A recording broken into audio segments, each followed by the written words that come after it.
Producer Mel here. Houston and I are out of the country, so we apologize for what you're about to hear. You are listening to the DU Football Show? Robbie, how's it going today? I'm feeling like Mike Rogers. There we go. Russ, how are you, my friend? I am doing wonderful today. Awesome. The Houstons are out of the country and the drunk Uber passenger's in charge. Hopefully we don't crash the fucking car. But if we do, I think that'll be okay. And now that we're out from under the ruthless thumb of the dictator Sam Houston, fuck a mute button. The People's Podcast has actually returned. Let's start the show. Hello and welcome to the Drunk United Football Show, a completely biased recap of the English Premier League as told by two common American schmucks. I'm your host, Sam Graham, and across the way from me is one of my besties, Rob Holmes. Aww. How you doing, buddy? I'm awesome, man. Awesome. Good. Russ, how are you? Sitting in for Mel? I'm looking forward to producing another show with this podcast. There we go. Well, welcome back.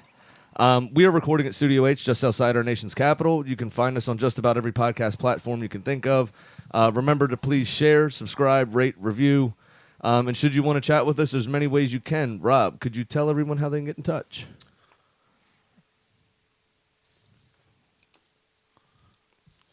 My bad. So, Yeah. So the last time I did this, there was a script, and Oh, I it was was looking for written. it. I'm like, I don't see what I'm supposed to be saying here.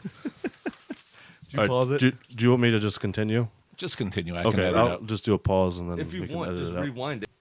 Yeah, you can find us on all the socials at DU Football Show, and by email, which I know Mr. Graham over there has one to read, at dufootballshow@gmail.com. I do have one to read from one of the Mobtown Magpies, Keith, that came out to the live show.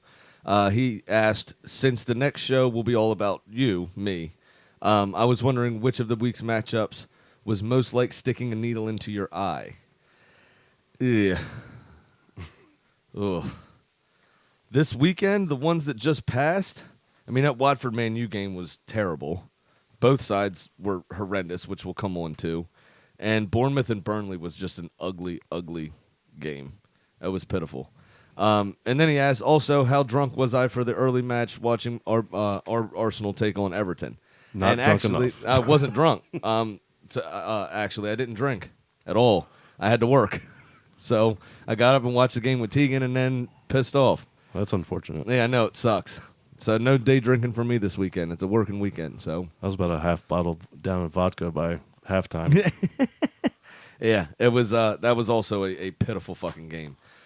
So actually, Russ and I both work in the wine and spirits industry, and we have a deep, passionate love for all things distilled spirits, which Rob does too, even though he doesn't work in the wine and spirits That is industry. correct.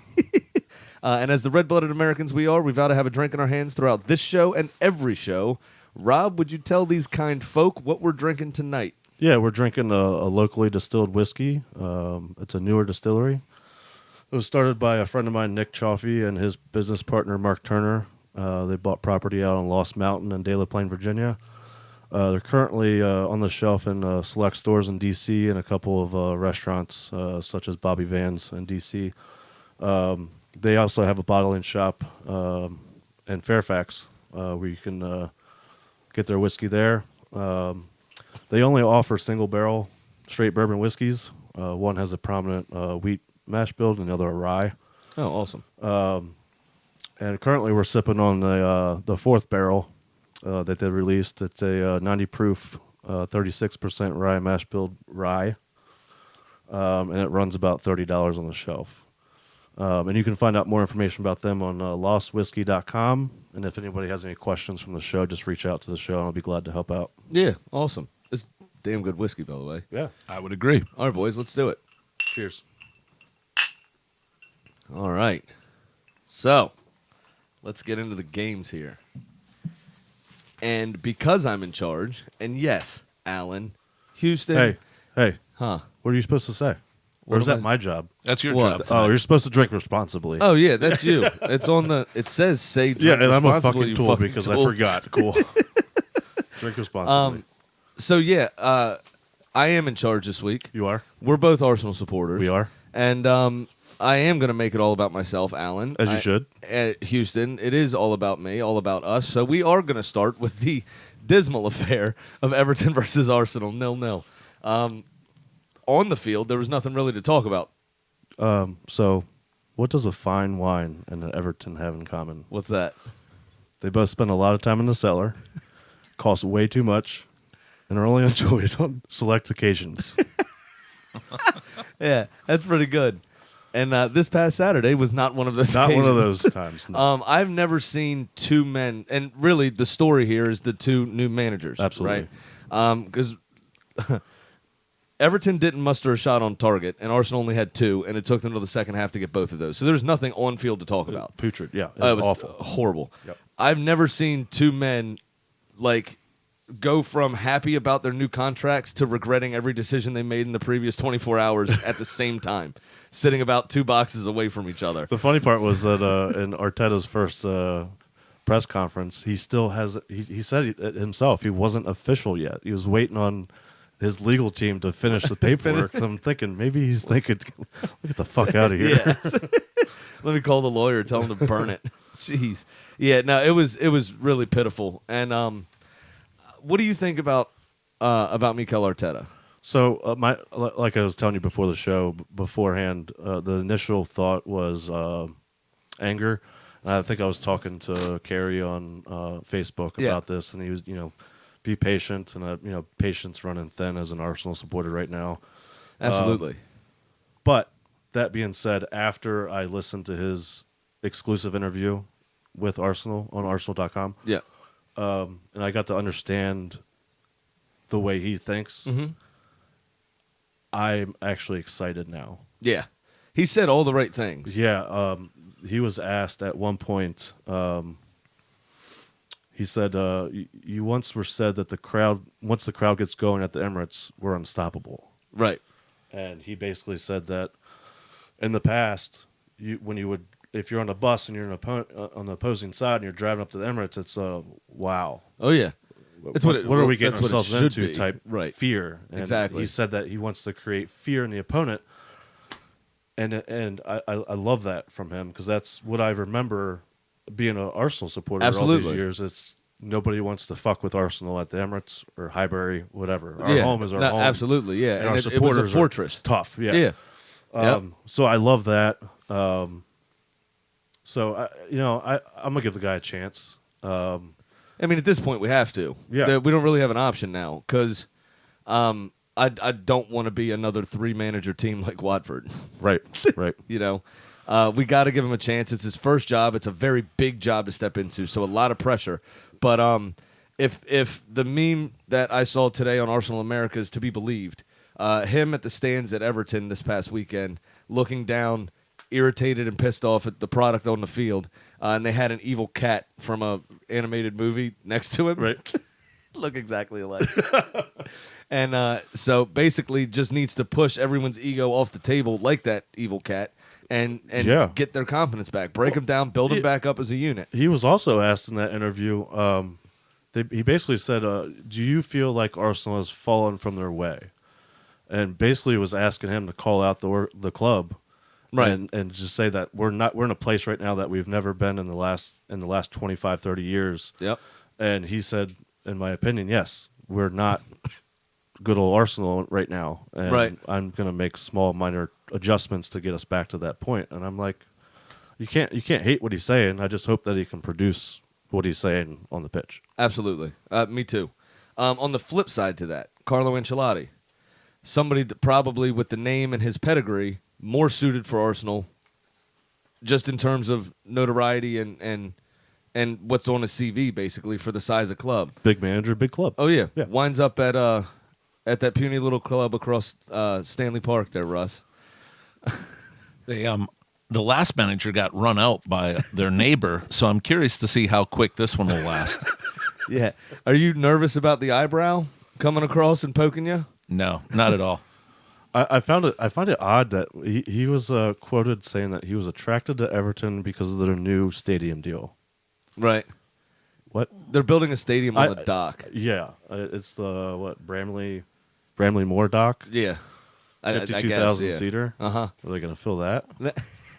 I think they have to move because Liverpool's trophy cabinet's getting too big, so they're using that space across the park. That's right. Yeah. That's absolutely right. And actually, speaking of Liverpool, they took on West Ham. No, they didn't. They won the FIFA Club World Cup. The German took over the world. Congratulations to them, and the first time they've ever won that trophy. It's the first time an English club holds all three of the what they call the international ones: the Champions League, The UEFA Cup, and now the Club well, World now Cup. Europa League, but Yep. yeah, So they're And, sitting holding all three trophies. English clubs, and Liverpool's got 2 of them. That's nice. Yeah, Well, with West Ham's break, it was reported that not even Thor could get them out of the dumpster fire they're in. So the Hammers That's are still right. stuck. they got to. It's so strange to me that without Fabianski, they look a shell of themselves. And a goalkeeper should not be your star player. Right, Like, what the fuck? They don't even wear the same jersey as the rest of your team. Like, why that? That's ridiculous to me. Yep. But all right. So we did have a top 4 match this weekend, where second versus third, City Leicester at the Etihad, and Leicester flirted with impressing. But they really flattered to deceive, right? And City ended up putting the stones to them. Jamie Vardy with a wonderful finish to open the scoring, and then Leicester didn't have a sniff after that. Yeah, and it could have been much worse. Oh, yeah. Schmeichel kept them. There was the one save he made where clawed Yeah. the ball out after he was shifting his body left and then dove back right and just clawed a header out. Oh, it was fantastic. Yeah, yeah. I saw an interesting stat too that Jamie fucking Vardy has 33 goals in 61 games against the Big Six, which is more than any player Anybody, yeah, in history ever. right? I hate him. He's awesome. He is Love good. him to death. He is good. Love him to death. The Mahrez looked like he did during Leicester's title-winning season. yeah. It was unplayable. Oh, yeah. The guy, it was fantastic. And Kevin De Bruyne, Kevin was De Bruyne just doing just- Kevin De Bruyne things, just exposing defenses like nobody else can. that He's just ball that he played for Gabriel Jesus' goal was Yeah, it's- absolutely yeah, ridiculous. insane. Absolutely ridiculous. He had the space of a butthole to fit a soccer ball through, and he Yep, did it. and he did it. And he did it. Yep. Jesus' first time scoring since January at the Etihad. Right. Yep. So get that monkey off his back, and hopefully he'll be able to, move on. Absolutely. All right.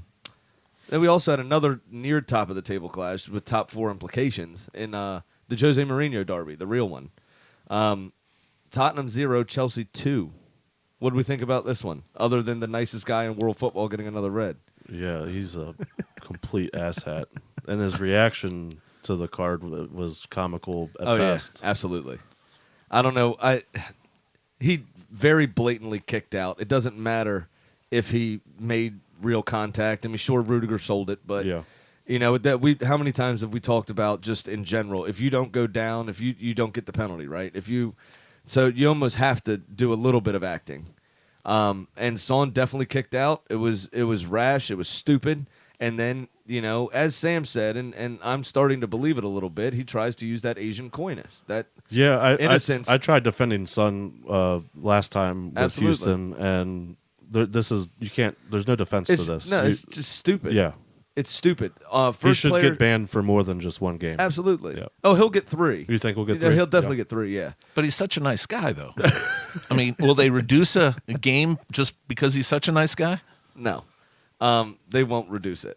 If anything, if they judge it to be a frivolous appeal, if they do appeal it, they'll get an extra game and they can increase the fine as well. But then VR will check it, and Liverpool will get a penalty. And everyone will be kung fu fighting. So, yeah. And really, that was,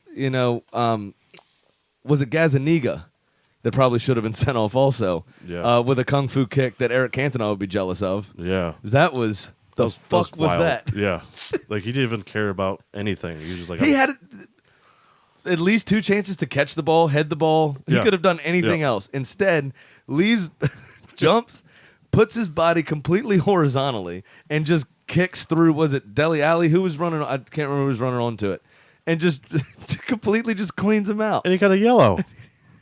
That's a clear goal scoring opportunity. It was absolutely fantastic. That should have been a red. Oh man, that was too good. How about Willian? What a goal! Just he was class the You whole can't, game. yeah, you can't teach that. He's fantastic. But no, Gazaniga forgot he could use his hands. I don't. Yeah. It's like, but it was at times this game kind of broke down to be kind of schoolboy stuff. Challenges flying in from all over the place, just everybody at 6s and 7s. At one point, Dele Alli was fucking playing left back. Right. It was like there was no plan or cohesion. And it almost looked to me, I mean, maybe the idea was Dele Alli just kind of man-mark Mason Mount and just follow him wherever he goes defensively. But it obviously didn't work. They were completely out of shape, and Chelsea took advantage of it. And the pupil, has now surpassed the master. That's the second time Frank Lampard's beaten Mourinho as a manager. Yep. Remember last season, Derby knocked Manchester United out of the League Cup. So I think it was a good way to bounce back from some pretty poor form of late for Chelsea, and just kind of widens that gap a little bit in fourth spot. The thing about that match that just shocked me is what we keep hearing you chant about all the time is the fans. Yeah. So this is, again, I promised I was going to bring it up every time I fucking hear about it. And in response to Rudiger's actions after getting kicked, the Tottenham supporters decided to throw things onto the field and chant monkey noises and be racist. The loudspeaker was implemented 2 times, I believe, where they made announcements to please refrain from racial abuse. Stop being fucking racist. Yeah. And it's fucking ridiculous that we have to keep going over this. We have to keep saying it. Don't be mad at him because he dominated your forward line. You know what I mean? Son got himself sent off. Rudiger didn't do that. Son did it himself. He made a rash decision, and he fucked up, right? So there's no reason for you to come out of your mouth in the stands and go after a player because of his ethnicity. Yep. It's fucking stupid. I'm going to keep calling out the stupidity every time I hear it. Stop being fucking racist. Stop being fucking cunts.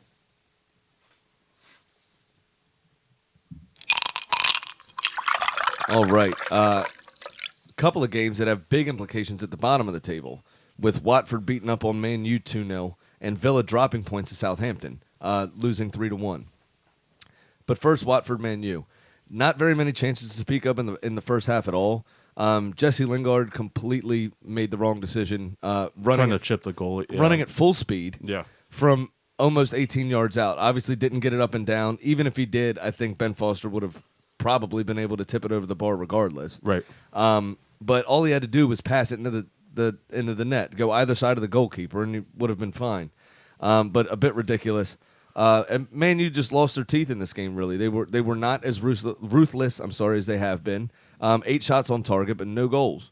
And Martial and Rashford have been in great form and couldn't do anything. Yeah, and all 8 of their shots came after the 58th minute. Right. That was Ben Foster's first save was in the 58th minute. That's ridiculous. It's terrible for Man U, especially as crap as Watford have been. But now with Nigel Pearson in charge, they look more organized. They look like they have a plan again. They're just not very good. Although they did score from their only 2 shots on target. So one of them was De Gea playing fucking patty cake. Yeah. And then facing the ball into his own net. Yeah. I've never seen That anything reminds like me of Jake sometimes. I'm drunk. Damn, that's your brother, man. I know, my bad. Jeez. What do you think about Pogba's return? I think it's going to screw up the chemistry in the midfield, to be honest with you. Well, I think he's the only reason that they were able to create anything. To create anything? Yeah, Yeah. I mean, we've talked about it before where Fred and McTominay don't really have a lot of creativity. Pereira, Right. same thing. Yeah, no, yeah. They're more hard-nosed, just kind of win the ball and do the basic things right. But I'm surprised you didn't see Juan Mata a little bit earlier. I'm surprised you didn't see Pogba maybe a little bit earlier. I know he's had a long layoff, but you can give him 30 minutes. I mean, he looked good for the short amount of time he played. Hopefully his timeout is, has fixed the ego a little bit. Fat chance. I didn't say that. Do you still see him on the team after the transfer window? After January, yes. Okay. Next summer, I don't think so. Because Manchester United's going to want $150 million for him in January, period. And I don't think Real Madrid's prepared to pay that much. I think also Real Madrid's going to have to make space on their roster. They're going to have to sell some people to be able to afford him after spending last year's $120 million, whatever it was, for Eden Hazard. So I think you'll more than likely see him make a move in the summer. But, he'll dye his hair blonde and he'll play lights out for about 6 weeks, get the speculation turning again, and get Real Madrid, getting that checkbook out. Yep. So I don't. What do you think? You think he's going in January? I don't see where Real Madrid has, like you said, enough cash / assets to send up to Man U to get him. So I can see him staying there through the end of this year. Yeah, absolutely. Agreed. I agree. Troy Deeney, penalty. Wasn't very good, but sent De Gea the wrong way. Yep. What are you going to do? Aaron Wan-Bissaka's tackle on Ismail Sarr was horrendous. Stupid. You should never be diving in like that. Yeah, it was extremely late. The ball was gone. There's no reason for really it whatsoever. Yep. So that was stupid. Now, Mel's Villa, and she did do her shot of Malort before they left, if you follow us on the Facebook Yeah, I group. don't think the cruise ships had it. I was checking, but they don't Yeah. have it on there. Did you see the video of the two cruise ships docking in Cozumel? Yeah, that was wild. That's terrible. If you heard Yeah. the Houstons were coming on your cruise ship, wouldn't you pull a stunt like that? That's exactly right. She said, thank God they were going Royal Caribbean and not Carnival. All right, so Villa 1, Southampton 3. What is Villa going to do, man? What are they going to do? I don't know. Oh, the silence was your answer? That's my Yeah. answer. buy stock in Malort. Yeah, I right? mean, They're pulling Malort. Oh, you sell Malort, so you know that. It is back. We got the letter the other day. It's staying. Oh, good. All right, so they're just keeping production where it's at, so Yeah. they're going to be There's able a to... big enough demand in this market over here in Studio H that they decided to keep it flowing. Got it.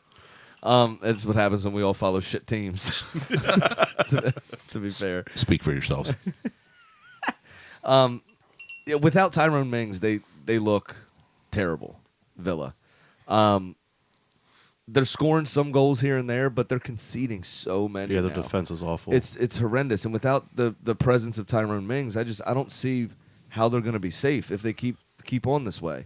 They're going to have to get a little bit more compact and figure out how to be a bit more hard nosed because they're just capitulating, like just rolling over. Yeah, They're I mean, just the first goal, Target was just standing in the middle of the box with a dude right behind him, and he was defending nobody. He was just standing there. Yeah. I mean, it was a very easy first goal for them. Yep. Southampton. Spilled save, and Danny Ings reacted first, but the Yep. second Yep. goal, Danny Ings' second goal, Yeah, that would look like you back in the day. yeah. The old turn, left peg, God, I miss it. boomtown. Yeah, almost ripped a hole in the side netting. That was fantastic. Or almost knocked Sam Houston out. That's right. Yeah, pregame, yeah. The game kind of fizzled out, obviously, after that, but Grealish scored. Actually, a lovely goal. What is as he well. doing with his hair? I don't know. It's that so It's that bad. Peaky Blinders, man. Yeah, he's not pulling it off. No, but he is a Brummie. He's Got a from muffin Birmingham as top. well. Yeah. So, I don't know. Maybe that's just what they do there. When in Rome. When in Rome. Yeah, they need to figure out how to score goals. Wesley had a couple of chances he probably should have at least put on target. And you just got to wonder where the goals, that are going to keep them up going to come from. They have to go out and spend money in January, in my opinion. Yeah. Well, right now they're sitting in the relegation zone. So they've got to, granted, Everton's only 4 points ahead of them, but still they're right there in the right regulation zone. And are they going to spend to try to stay up? Or They already spent Are they going to $100 million. sell? Yeah, they already spent $100 million. They're probably going to have to offload one or two and then try to replace them with somebody. It was funny. I was listening to a talk sport show, British radio, because I have XM in my car, and they sometimes play the Oh, you fancy. broadcast. Yeah, and guy was in there talking to Darren Bent, the old Villa and Tottenham, and I think he played for Pompey also. But the old striker, and he was actually brought into Villa in January to help save their season. One of the last when they were fighting relegation before they actually got relegated, and he was saying that, I was talking to a Villa fan earlier today, and they really want to see Christian Benteke come back, and the guy that was on the phone was a call-in show, and he was like, you got your fans back. You had really good years at Aston Villa, Christian Benteke, and you get the, still kind of revered as an idol there. You get those fans, you get a little confidence back, and you might be able to start scoring goals again and stuff. And the guy on the phone was like, Darren, mate, what are you on about? He couldn't finish his Christmas dinner. Yeah.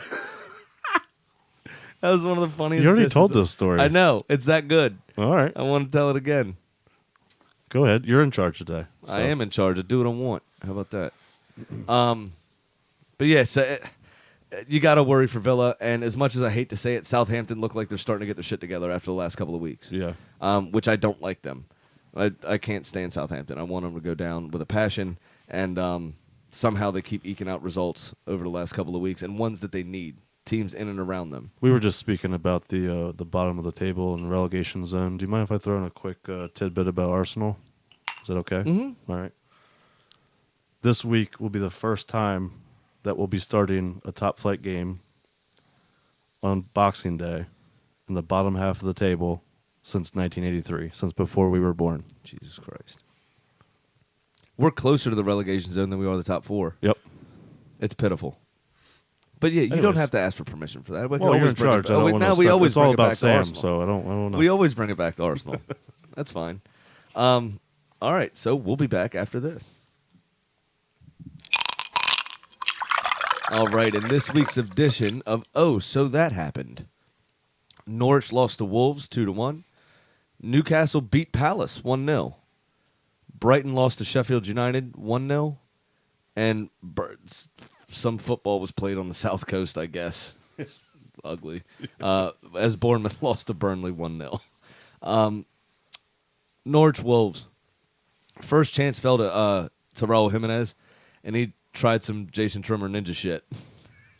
I which saw that. Obviously didn't come off. It was I have no idea why that went through his head.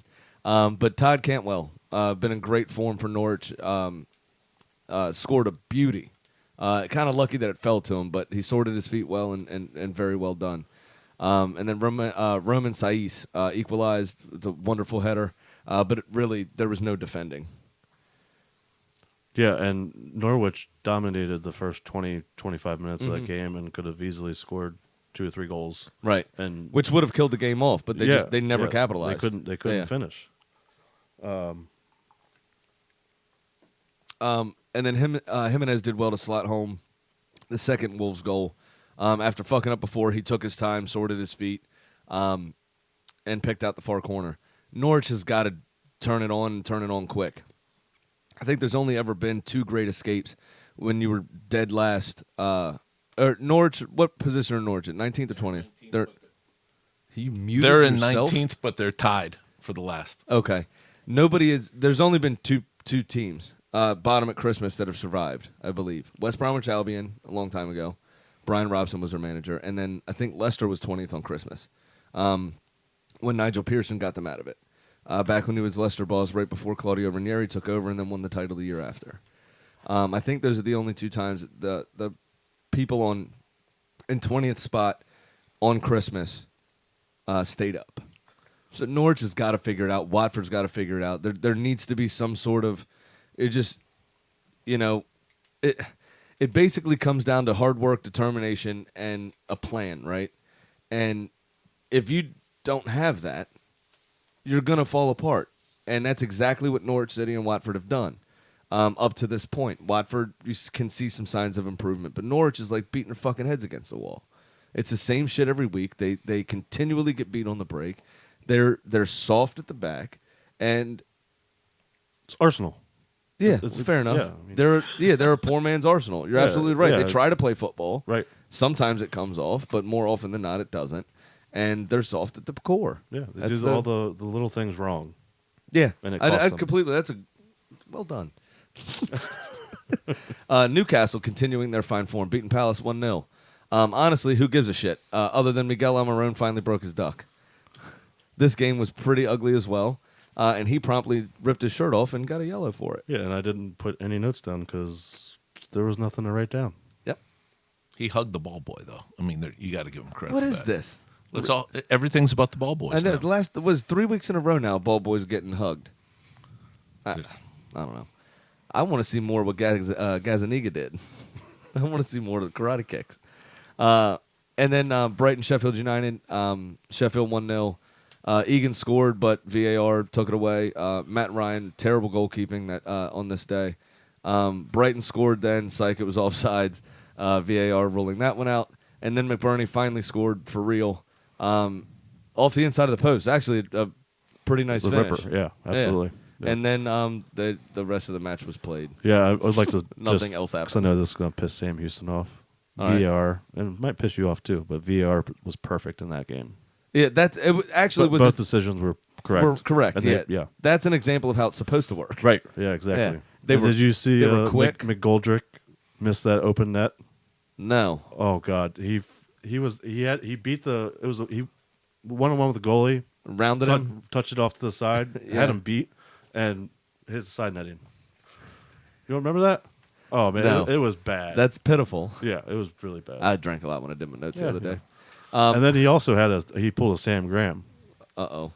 Yeah, He fought somebody? he missed the sitter, another shot Another attempt, missed it, and then they came back with a fast break, and you could just see that McGoldrick was pissed off, and he turned around and he fucking ran right at the guy with the ball and tackled him from behind and got Oh. a card, Just like Son did. just like To Sam go Graham. Yeah, that does sound like me, to be fair. 3 straight wins for Sheffield, Yeah, and they're 5th fucking place. I know. Be 5th at Christmas. Unreal, and Yep. we're in 11th. 11th. Wow, Yep. Cool. With a negative goal differential. awesome. Absolutely ridiculous. And then Bournemouth and Burnley kind of played a football match, I guess. Who? Yeah. Jay Rodriguez also, the goal that was scored also kind of sucked. It hit his head and Yeah. his shoulder. Like, ugh. This was a pitiful game all the way around. There was one shot on target in the whole game, That was and the it was the goal. goal that went Yeah. in. Yep. Fuck that. It was a terrible game. I'm not talking about it anymore. Agreed? Mm-hmm. All right. All right. It is time to tell you what little we know. It is prediction time with Sam and Rob. Yep. All right. So I won last week. Pat won last week. Houston lost.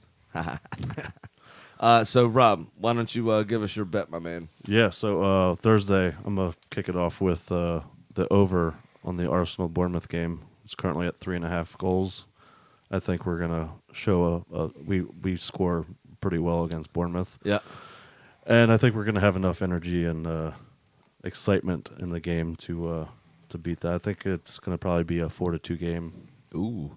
Actually, We're going gonna give up a couple. Yeah, actually going to get a new manager's bump now. Yeah. That'd be nice. And then for Saturday, I'm going to do Norwich over Tottenham because that line is looking good at plus 450. Really?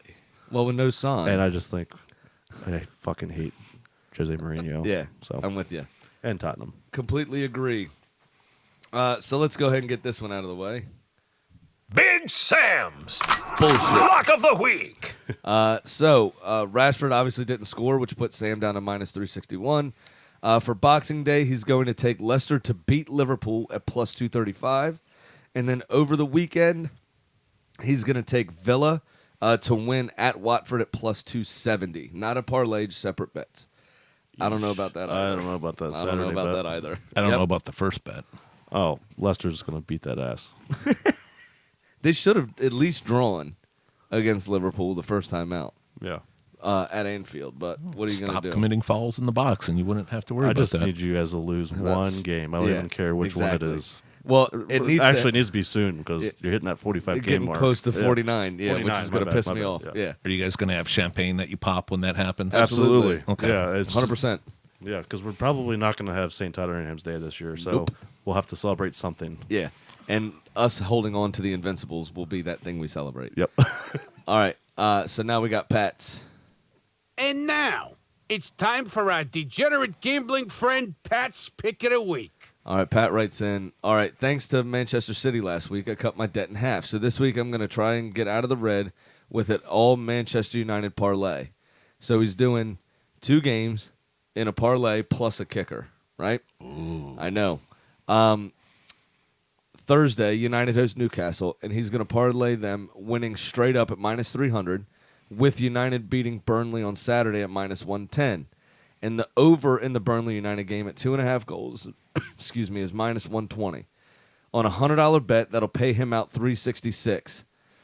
And once again, he'll be back in the lead on the show. If it happens, good luck and Merry Christmas. Thanks, Pat. You too, buddy. So that's United to beat Newcastle and to beat Burnley, and there to be more than 2.5 goals in the Burnley game. Ooh, that sounds like a me bet. Yep. He's going to promptly lose. And there goes another semester of Tegan's books. Right, yeah.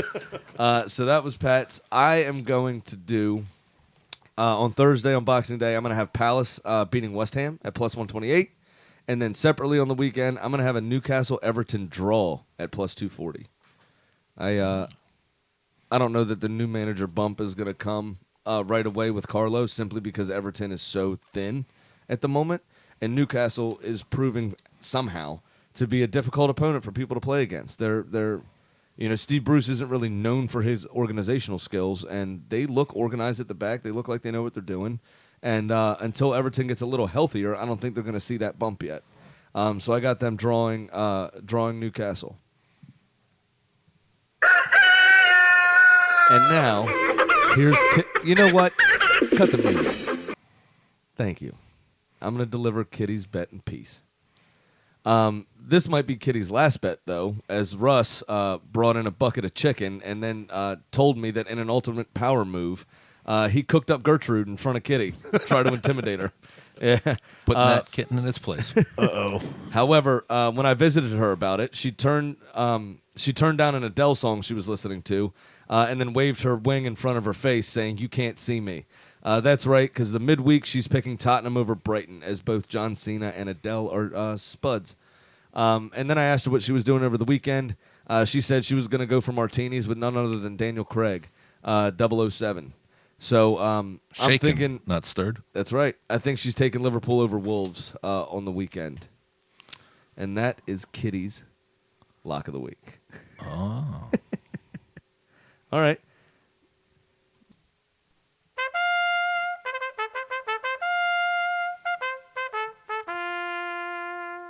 It almost makes me sad to talk about Drunkard United because I miss you. Well, I miss you too. Yeah, I don't get me wrong. I do. I truly miss playing with Drunkard United. And I hate getting old. And yeah, getting old sucks. Yeah. When you have to choose body over fun, it's not. Not fun. It's not. We're kind of going to keep it to a minimum this week because it was bad. I wasn't there. I was sick, and they lost 8-3. Wow. So, yeah, I know nothing about what happened, and Sam didn't really fill me in before he left. So we're going to use this time instead. Any Seinfeld fans out there will know that today, at time of recording, we're recording on the 23rd, it's Festivus. So we're not going to wrestle because we're not drunk enough for that. So there's no feats of strength this year. But what there is going to be is the airing of grievances. Where we're going to take some funny shit, some real shit, some whatever we've got a fucking problem with, and we're going to let you know about it. So, this is what Sam Graham's best at, is bitching. Yeah, So exactly. This is right up his alley. yeah, I've got issues with you people, Yep. and now you're going to hear about them. Yep. Okay? Number one, Houston, just in general, just a Wow. general grievance. Wow. Just as a whole. Sam. Man, I Just Houston. I stunned the room. Yeah. Jesus. Wow. Nobody has All right. anything to say. Damn. Hope you have a nice vacation, Houston. Shots fired. No, just kidding. For real, number one for me is actually a real one. It's the renewal of this public racism in world football. Fuck this. I'm really getting sick and tired of it. It's a shame that in this day and age we have to deal with this. And, at a time when things that even 20, 30 years ago weren't normal, even though they should have been, are starting to become normal, that we're regressing back to not liking somebody because of the color of their skin. It's Do you think we'll see a team walk off the pitch absolutely coming up? I hope so. The players need to take a stand. I truly believe that that's one of the only things that's going to start changing it. I don't think I think it's unfair to dock the team's points. Which is one solution that was tossed around. Why do you think that's unfair, though? Because you can. That for me is, how easy it is to get tickets. Yep. You could just go start screwing your rivals over. True. What's the difference, Yeah. right? And just you can't dock the players' points for something that happens in the Yeah, stands. but I don't these like. players, everything's on video. These players were clearly in the Tottenham fan section Oh no, absolutely. I no, mean, this yeah, last yeah. instance at least, it's pretty clear who they were. I think it's unfair to the players themselves. I think you walk off the field. If it's after 60 minutes, result stands. If it's before that, they replay the game behind closed doors. Yeah, it's a tough one. I asked you. There's no the perfect why, but I'm on the same. Yeah, it's hard. There's no perfect response to it. It's because it's not fair to the players to have this. This is their livelihood too. They want to go out. They want to win these games, unless they're Arsenal players because they haven't really given a shit for the last 2 months. But they want to. They're out there busting their ass day in day out at training to come out and play their sport and do that. And they don't go out drinking. They don't smoke cigars or those sorts of things that us regular guys do that we enjoy. They don't do those things. They treat their body as a temple, and which is why they get paid so much money. They live a very strict, a very regimented lifestyle, and it's unfair for somebody to go to their place of work and be racially abused. You wouldn't go to Walmart and start yelling at the cashier. You wouldn't go to the butcher shop and start yelling at the butcher.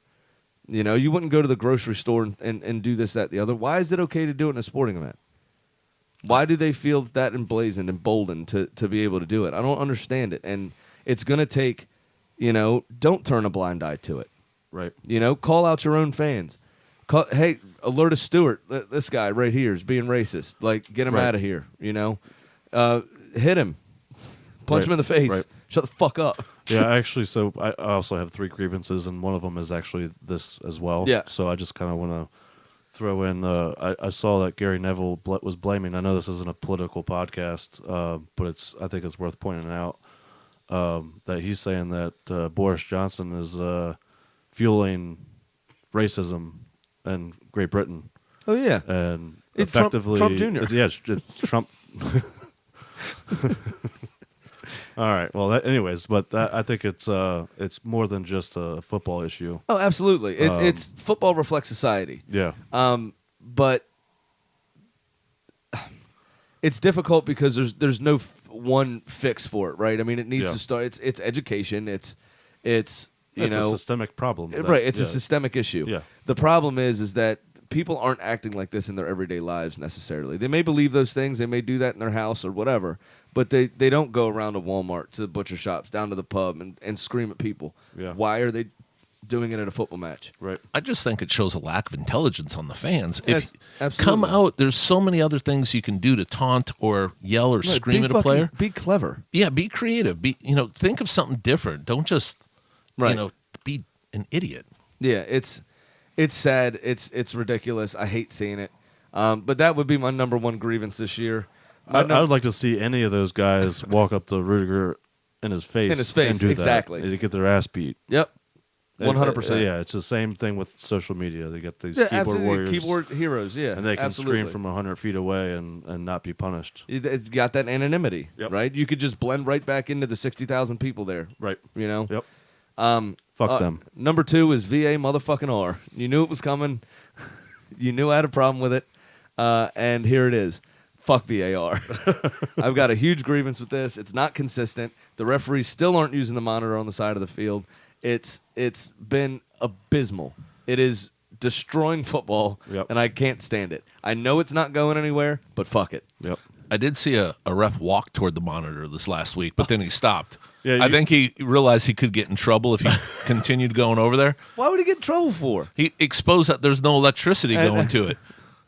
There is electricity. You can't state that the referee has the ultimate decision if they're literally not reviewing the play. Right. Exactly. I mean, Exactly. it's clearly not. So it's being re-refereed or refereed by someone someone else. you don't even know. Yeah. So why don't we just get Russ up there with a whistle track? Why even have a and then- referee? And then have a referee. Exactly. That's what Just I'm saying. blow a fucking horn in the stadium from. That's what I'm talking about. where- Russ is on the buttons. Just get him up there. Hit the whistle. Yeah. Free kick. Yeah. I mean, I Why know in not? Liverpool, What's the fucking difference? they moved the monitor to help stifle the wind that was coming across the field. So that's one Yeah. thing about the monitor that's helping out with them. That's good there. Yeah. Keeps the wind from going down the tunnel. Keeps the dressing room nice and warm. And then lastly, from 9th down to the bottom of the league, there's a negative goal differential. only the top 8 have a positive goal differential.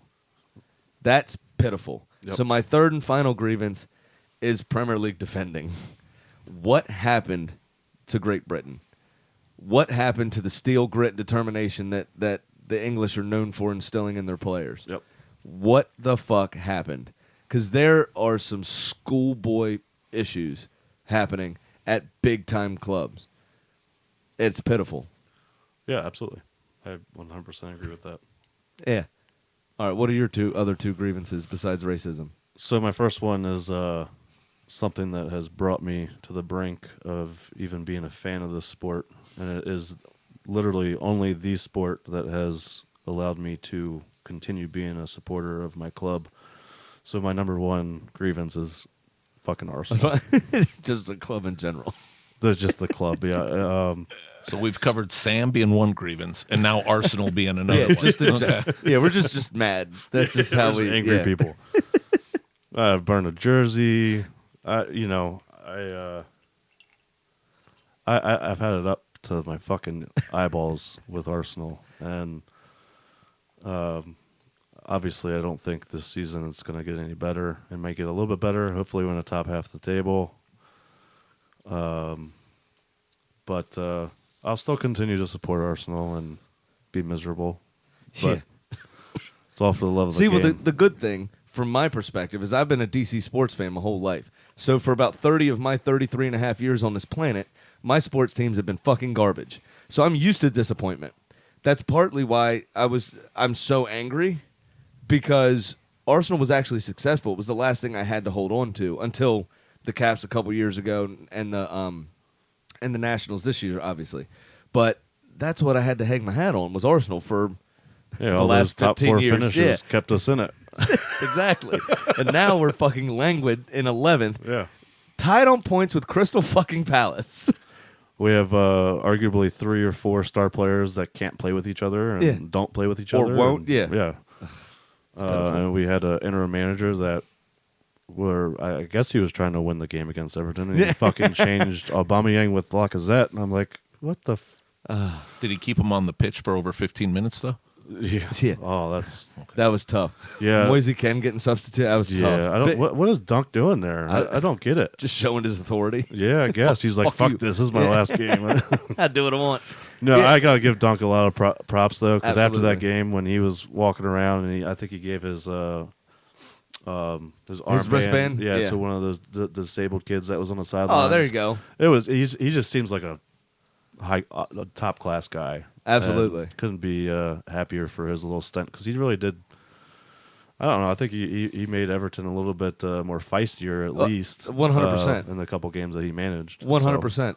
I was listening to the League Cup game on the radio while I was working Wednesday, and the one against Leicester that they ended up losing on penalties, but came back from behind. They were down 2-0 to draw 2-2 and then go to pens. And the Manchester United game was so poor that it was the actual Manchester United game. That was the commentary game, but they were only talking about Everton Leicester. And then every couple of sentences, they'd be like, "Oh yeah, the United's still passing around on halfway," and so Big Dunk finally lost his jacket, and they said now he's just in a jock strap walking around the technical area, and I was like, "That's fucking hysterical." That is too funny. Yeah, it's cool to see Ancelotti and Arteta keep both Freddie Ewenberg and Dunk, Big Dunk. Yeah. I think that's you need some continuity, and obviously those two are popular figures at each club. Yeah. So I think you have to do that coming in. Arteta obviously only Will they left. last? Is the question. Right. Yeah. Arteta 3 years ago retired from Arsenal, so there's there might be a couple people still in the squad that he played with. Callum Chambers, a couple other youth kids that were coming through. Played with Ozil. When he retired, and Ozil was just coming in, so he's got the respect. Everybody speaks really highly of him. All the City players speak really highly of him, and how he's actually bettered them individually. Yeah, and so he was hopefully, under Pep for 3.5 years. So yeah. And what scares me though is they've named him head coach, not manager, and I'm worried about whether or not he'll have any say in the transfer market, or if he's just going to be given whatever commercially viable asset the board decide to buy. and he's just going to have to make it fucking work. Yeah, then my fucking grievances next year will be number 1 Arsenal again. Exactly. Yeah. So, Russ, any grievances from you, my man?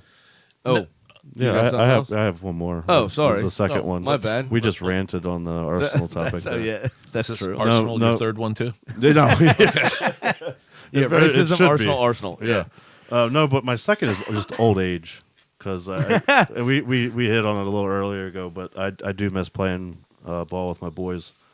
I might have to sneak out there for a A testimonial? testimonial. Yeah, I have to get you out. Yeah, I don't think my fucking jersey fits anymore though. Mine barely Yeah, does. let's borrow Houston's. That's bad.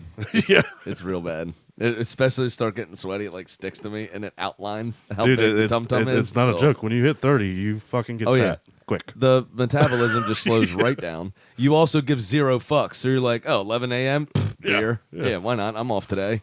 I have nothing to do. Grown ass man, I do what I want. Exactly. Yeah, no, it's bad news. It is bad news. All right, Russ. Sorry, Russ. I'm not going to keep piling on making Arsenal one of my grievances, so I'll move on to another one, and that is, Villa beating up on a bunch of teenagers midweek. I thought there would be some sort of report in the newspaper about that, but I guess they got away with it. Well, that was Child abuse is welcomed. right. Clearly, The scheduling of this extra tournament was a little bit ridiculous, in my opinion. That game should have not been played. In my opinion, that game should have. You can't. It's unfair that the first team didn't even have an opportunity to play, right, at all, because they had responsibilities in Qatar to go for the Club World Cup. So that was their travel day to get out there. They played the following day against Monterrey, 1-2-1 late on. Firmino scored, and then beat Flamengo to win the cup. Firmino again in extra time in that one, sealing the win. But you see, VAR went against them in that match, so you have to get out of England for VAR to work, obviously. Yeah, the Qataris haven't gotten the Liverpool yet, Yep. right? But no, but I'm with you. That's that it's basically just handing the game over, and it's unfair. They should have rescheduled that match or played it earlier. Tried to play it a couple days beforehand, but it is what it is. Villa's on to the semifinals, Good on them. And your kids probably cried themselves to sleep that night. Right. They got home, had some warm milk and cookies. They were fine, but no real grievances Did you with say milk? Yep. Milk. Just for someone That's sitting my wife. next to me. No grievances. We're sitting on top of the table. But what I really enjoyed is sitting here with you guys tonight because combined our teams have 6 Champions League trophies. So it's really nice kind of sitting here with you guys. Thank you so much. We still have more FA Cups than y'all. fucking hit the mute button, Russ. There it is. All right. Well, that brings us to the end of the show, actually. That's it. Yeah, that's it. Wow, we did good. Where are we at, Russ? What's the time at? Under 53 minutes right now. Yeah, Look see, at that. It's with fucking that Sam Houston needs to take notes. Pontificating Yeah, over here. he just right? fucking gabs on and on and on about Everton. Nobody cares. Yeah, thank you guys for joining us. Drunk Uber passenger taking over for the day. Hope you enjoyed it. I know it was a little less structured, but the games really didn't give us much this week. So Yeah. I had a lot of fun just talking shit with my boys. Absolutely. Thank you guys for coming in. Thanks for having me. Any parting words? No. All right. Russ? I'm good. Thanks for having us in. All right, guys. Fucking peace out. Merry Christmas. Peace, bitches.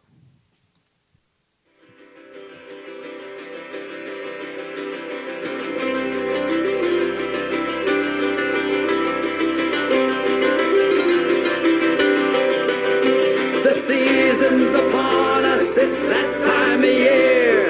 Brandy and eggnog, there's plenty of cheer. There's lights on the trees and there's wreaths to be hung. There's mischief and mayhem and songs to be sung. There's bells and there's holly, the kids are gung-ho. True love finds a kiss beneath fresh mistletoe. Some families are messed up while others are fine. If you think yours is crazy, well, you should see mine.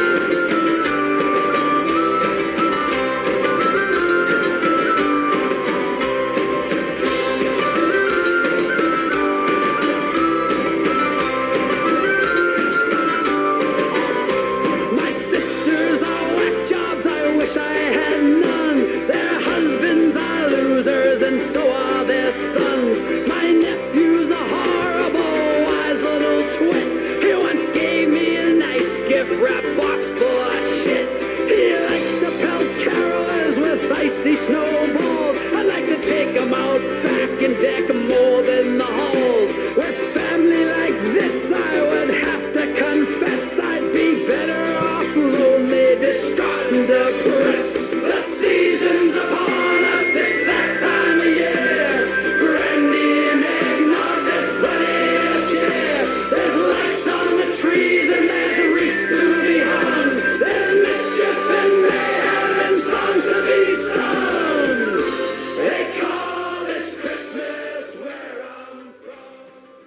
Man, you think he's going to be pissed for all the shit we talked about him?